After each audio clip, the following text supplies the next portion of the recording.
સુરતમાં એક્સપાયરી ડેટવાળી દવા જાહેર રોડ ઉપર ફેંકી દેવામાં આવી હતી। ડિંડોલી વિસ્તારમાં આવેલા સણિયા કણદે ગામ નજીક જાહેર રોડ ઉપર દવાનો જથ્થો ફેંકાયો હતો। દવાના જથ્થાને સળગાવી દેવાનો પ્રયાસ કરાયો હતો। ઘટના અંગે ગામના સરપંચ અને પોલીસને જાણ થતાં ઘટના સ્થળે પહોંચ્યા હતા।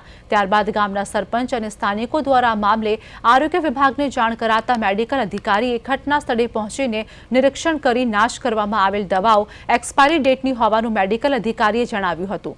દવાઓ પ્રાઇવેટ હોસ્પિટલ અથવા ક્લિનિકની છે તથા કેલ્શિયમ અને કફ સિરપની છે। જાહેર રોડ ઉપર આ પ્રકારે દવાના જથ્થાનો નાશ જોખમી છે। કોના દ્વારા દવાઓ ઠાલવવામાં આવી એ દિશામાં તપાસ હાથ ધરવામાં આવી છે।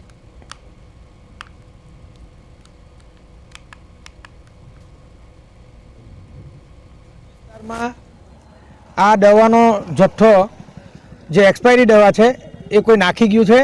એ અમને હાલમાં જ જાણ થઈ કે 2-3 દિવસ પહેલાં નાખી ગયા છે, એટલે અમે આરોગ્ય વિભાગના અધિકારીઓને પણ જાણ કરી છે।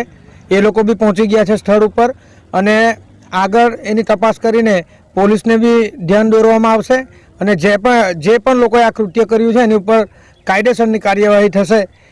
પ્રારંભિક તપાસમાં અમને ખબર પડી છે કે આ દવાઓ પ્રાઇવેટ પરચેઝમાંથી છે, જે પ્રાઇવેટ મેડિકલમાંથી યા પ્રાઇવેટ ક્લિનિકમાંથી લીધેલી હશે અને જે 2022-2021ની એક્સપાયરી ડેટની દવાઓ છે, જેમાં કેલ્શિયમ અને કફ સિરપ છે, એન્ટીબાયોટિક છે, થોડાક ઇન્જેક્શનો બી છે, જેનો ઉપયોગ શરદી ખાંસી માટે, શક્તિ માટે તથા ઇન્ફેક્શન નિવારવા માટે થાય છે।